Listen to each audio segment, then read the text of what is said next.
Switch on natin. Okay, nag-normal. Hindi. Ganon din lahat eh, oh. Umiilaw din lahat. Mukhang natuluyan. iMix na CE18 purple or violet panel ito. Purple, no? Ayan, dayo ito galing Batangas pa. Okay, by the way, shoutout.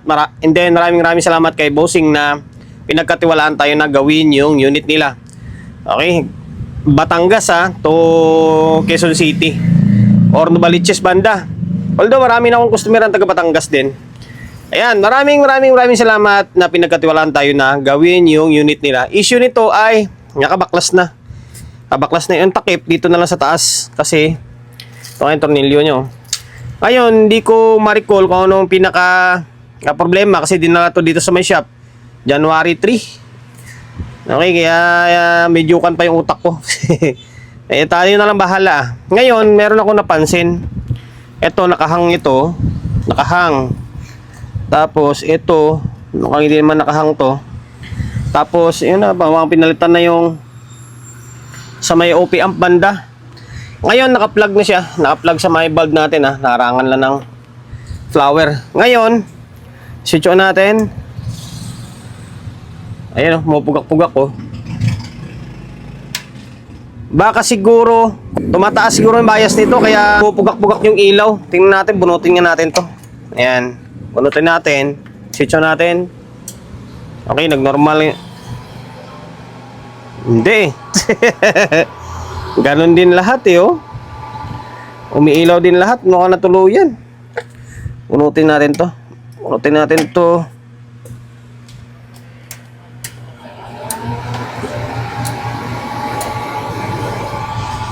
Wala, ganun pa rin. May problema talaga siya. Okay, may problema talaga siya. Ngayon, troubleshoot natin. Baka malala, dalawang channel lang may problema. Ngayon, bago natin i-troubleshoot, syempre, simulan natin sa promote. Papromote muna tayo ng YouTube channel natin, syempre. Year 2026 na, inuulit ko, or lagi ko sinasabi, hindi ka pa rin nakapag-subscribe, nanonood ka lang, Paki-subscribe ng YouTube channel natin, ha. Pinutin mo yung bell button sa gilid, select mo yung all. Ayan, kapag napindot mo na yan, mano-notified ka kapag meron tayong bagong upload na video. Nag-upload tayo ng video isang beses, dalawang beses kada araw, okay? Ngayon, ano ba? Wala tayong choice. Wala tayong mapagpilian. Ito na lang, bunutin muna natin itong channel 1 muna tayo. Okay, channel 1 muna tayo. Hanapin natin kung ano yung pinaka-problema dito. Nabaklas ko na yung board ng channel 1. Ngayon, unang i-check natin dito ay fuse. Kasi may fuse ito dito sa may board. Check natin to, ah. Eto. Okay, buo siya, buo. Eto. Buo din, buo yung fuse. Ngayon, diode tayo. Buo din yung diode. Okay, tapos dito buo din. Okay, ibig sabihin walang sira na output to. Tapos dito tayo sa may MOSFET. Okay, buo din. Hindi na nag-short. Buo din. Tapos dito sa kabila buo lahat to eh. Buo yung mga MOSFET. Tapos dako tayo dito sa may OP amp nya. Balik rin natin, reverse natin yung test board natin. Check natin yung 15 volts na Zener. Ito. Okay, buo naman, hindi siya short. Okay, buo din. Ngayon, mayroong fusible ito eh. Ito. Ito siya, yan. 2.2 ohm siyang mapapansin nyo. Nagbo-blurred kayo. Yan, 2.2. 2R2, meaning 2.2 ohms yan. Ito, 2.2 ohms to. Dapat meron to. Check natin.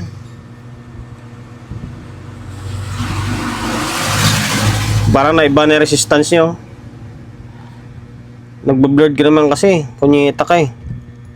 Dito yung isa. Mukhang buo tong isa, oh. Okay. Kung na iba na yung resistance nito. 2R2 meaning 2.2 ohms yan. Focus ka kasi. Yan, 2.2 ohms ito. 2.2 ohms ng dalawa na yan. Yung isa na iba na yung reading niya. Palitan natin ng kanyan 2.2. Tapos, ano ba? Isa lang yung tinitingnan kong anggulo dito na maaring problema. Baka nasira itong 5532 na to. Try natin palitan to. Ito to, palitan natin. Kapag napalitan natin to, tapos napalitan natin tong 5532, ganun pa rin. Suyod na tayo dito sa area na to, sa may OP amp nya. Baka may problema na. Tanggal, and then pinalitan ko na yung dito 2.2. Yan, 2.2 yan, oh. Red, gold. Okay, tapos ito, yung OP amp na IC. Yan, pinalitan natin 5532 yan. Ilang yan, 5532. Okay. Ayan, ito, sana yung kwan, tinanggal natin. Ito, piningot lang natin syempre. Hindi naman tayo nagbabaklas ng board eh. NA 5532. Ayan. Okay. Ito, red, brown. Ngayon, testerin natin. Dapat short yung dating niyan, syempre. Kasi nga, halos fusible na lang yung dating niyan eh. Ano? Dapat ganyan siya.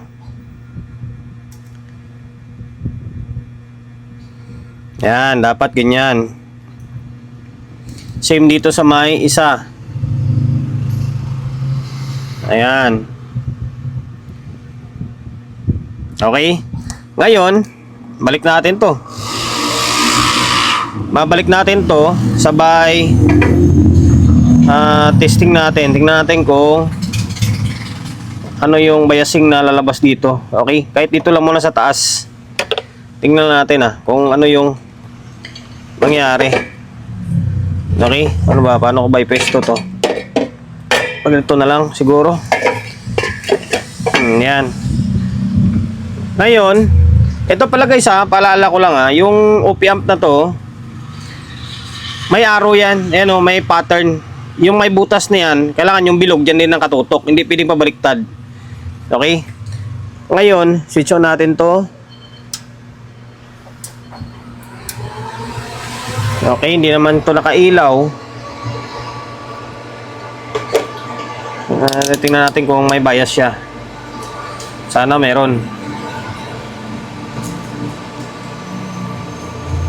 Tapos dito. Okay, parang meron na. Parang meron bias Okay, meron siya. Yan Yan, nasa 0.3. Dito sa kabila. Okay, pantay lang. Ayan malabo na kasi itong natin yung tester natin. Okay na dito sa taas. Nagkaroon siya ng bias. Although i-fix bias pa rin naman natin to. Ngayon i-fix na lang natin agad para ganun din babaklasin pa natin mamaya. Tapos i-fix lang din naman. Katirin na natin ngayon to, di ba? Pero pinakita ko na sa inyo na working na siya. Para dire-diretso na lang tayo. Putulin na lang to. Di ba? Ngayon i-fix ko ito para isang galawan na lang. Marami pa tayong gawain, tambak. Kakapasok na ng January 5 pa lang yata ngayon. Hindi natin anong petsa ngayon. January 6. Tambak na yung gawain. Pila-pila na lang yung power amp natin. Ngayon, i-fix ko to tingnan natin sa listahan natin. Fix na natin. Ayan 2K.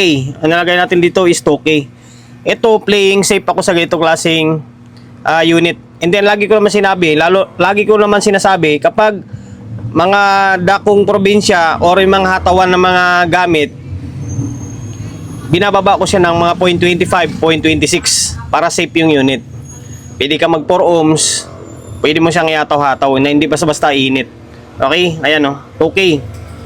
Ngayon, switch on natin. Ito, tingnan nyo. Ay, bisita ko. Dito yung anak ko. Ayan, 0.25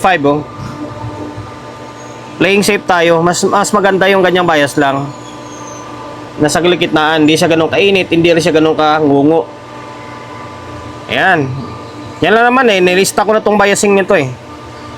Okay, para balang araw, mapaginabangan nito. Eh, kung sakaling tamarin man mag-aral yan, mag-repair na lang. May kudigo na siya agad. Ayan, okay. Ngayon, balik ko muna ito. Tapos tingnan natin kung anong magiging kalabasan niya. Balik na natin tong channel 1. Yung channel 2, nakahang ito. Saka na lang natin ito problemahin. Patinuin muna natin yung channel 1. Okay? Ayun, ibalik natin mga kable nyo. Ngayon, tingnan natin ha. Kung kanina, umiilaw lahat. Umiilaw lahat. Mula active, protect, signal, leading clip. Ngayon, tingnan natin. Nawala na yung signal oh. Nawala na yung protect. Yung clip, mawawala yan. Delay lang. Okay na. Diba? Working na to. May fixed bias na rin natin yan. Gagana na yung channel 1 na yan. Normal na siya oh. Naka-normal mode na. Ganun lang ka. Simple. Parang simple lang sa tingnan kasi kabisado ko na eh. Alam ko na yung pupuntahan ko agad. Kasi sa dami pa naman na nagawa ko na nito eh. Pero hindi naman halos lahat ha. Sabi ko nga hindi araw Pasko. May time din na nangangamutin ako. Ngayon, channel 2 tayo. Dako tayo ng channel 2. Mukhang malala itong channel 2 eh. Although yung pumupugak-pugak na ilaw na yon, sa biasing lang yon. Palitan lang natin yung biasing nun, magiging normal yon. Tapos check din natin yung ibang mga pyesa dyan. Nakalas naman natin tong board ng channel 2. Same process yung gagawin natin. Bali,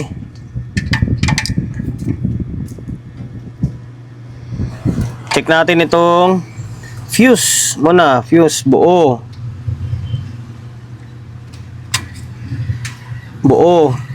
Tapos MOSFET.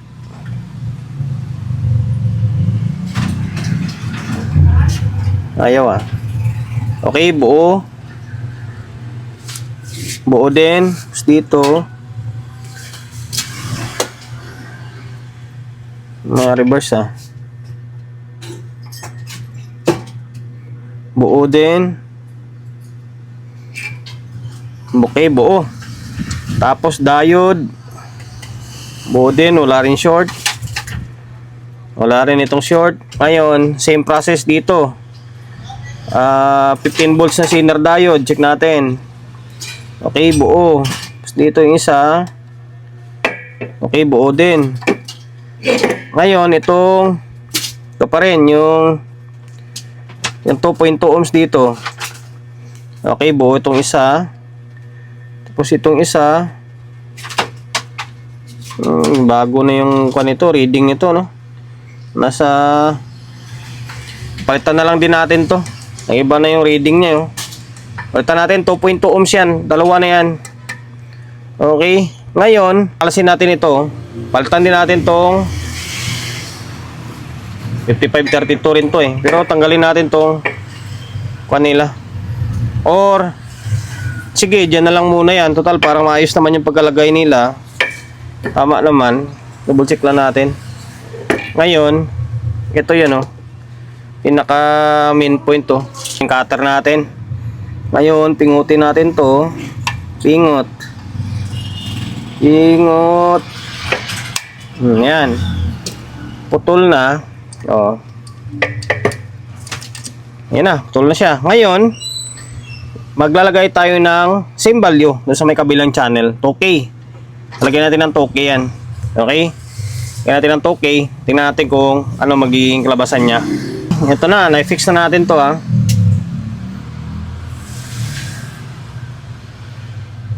Yan, 2K. Red, black, red. Ngayon, ay putik to pa pala. Hindi ko pa pala napalitan to. Palitan ko muna to.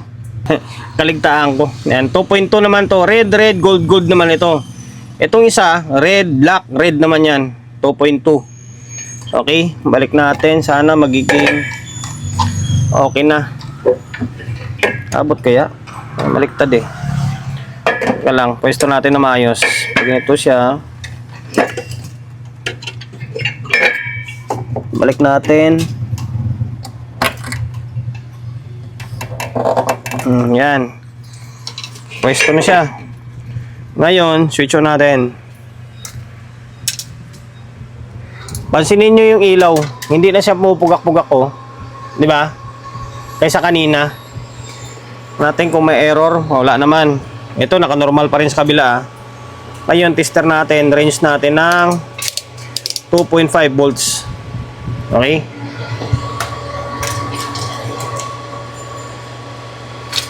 Ngayon, mag-tester tayo. Dito, sa bias. Ayun oh. Normal na siya, nasa 0.25. Same lang din sa may kabilang channel. Sa may kabilang side. Oh. 0.25. Walang kinaiba sa kabila.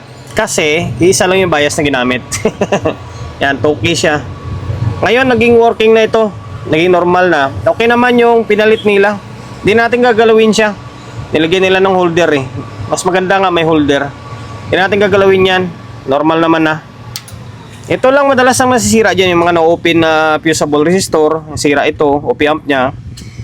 And then, yan, kapag umiinit, yung bias is nagbabago. Kaya mas maigi talaga na i-fix bias. Ngayon, balik natin to sa may dito para patesting na natin. Balik na natin yung dalawang board natin. Okay? Ngayon, switch on natin. Oh, naka-normal na siya oh. Bulb oh. Naka-normal na, wala na yung protect, wala na yung signal. Okay. Good shot na siya oh. Diba? Ayos na. Ngayon, may nakakabit na speaker na yan, syempre. Naka-stereo. Okay, naka-stereo mode. Laptop natin gumagana. Ngayon, yun oh. Channel 2. Okay na. Yung kanina na kung mapapansin nyo, pumupugak-pugak na ilaw. Sa may kwan yun sa trimmer. Ayan, nagaganda laglagan pa yung trimmer dito. Sa trimmer yun, may indikasyon na merong mataas na bias or umiinit. Ito yun, itong channel na to. Okay, dito naman, hindi ko alam, siguro kakakalikot nila ni bossing hanggang sa nasira. Na, diba, umiilaw lahat kanina. Sira lang yung kwan doon. Nakabisado ko na yun, kapag umiilaw halos lahat, minsan sira yung 5532. Ngayon, ito 20 natin. Okay, ito 20 ko ha. Okay, kailangan din ng adapter to. Natin ng adapter. Okay. Tapos, ito 20 natin. Okay lang. O yan, naka 20 na yan.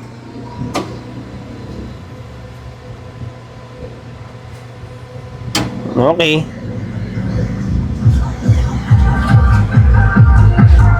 Okay na. Lakas din, no? Kahit ganito lang.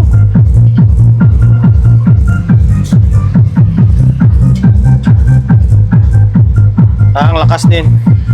Okay na, yun lang. Papabain pa ba natin oras natin dyan? Diba? Working na eh, dalawang channel eh. iMix CE18 violet or lavender or purple na kulay ito. Fixed bias na ginamit natin. 2K lang. Ayan, sundan nyo lang. Ito guys, may bibigay ko lang na payo sa inyo. Sundan nyo lang lagi yung video natin. Kung anong pinagagawa natin. Hindi man ako ganun kagaling mag-explain. Pero kahit papano, pinapakita ko naman sa inyo yung mga materyales na ginagamit ko eh. Sundan nyo lang yan. Okay? Sir ng taga Batangas maraming salamat ulit sa pagkakatiwala mo ng unit mo rito sa akin. Layo ng Batangas eh, nag-effort pa kayo para dalhin dito para ipagawa. Okay na. And then dahil umabot ko sa part ng video natin na ito, baka pwede naman, huwag nyo naman kalimutan mag-subscribe sa my YouTube channel natin. Sana ngayong taon baka silver button tayo, maka 100,000 follower tayo. Sana nga. Okay. Hanggang dito na lang. Sa mga hindi pa nakapag-subscribe, paki-subscribe ng YouTube channel natin. Pindutin mo yung bell button sa gilid, select mo yung all. Yan, kapag napindot mo na yan, manonotified ka kapag meron tayong bagong upload na video. Nag-upload tayo ng video, isang beses, dalawang beses kada araw. Okay? God bless and then peace sa atin lahat.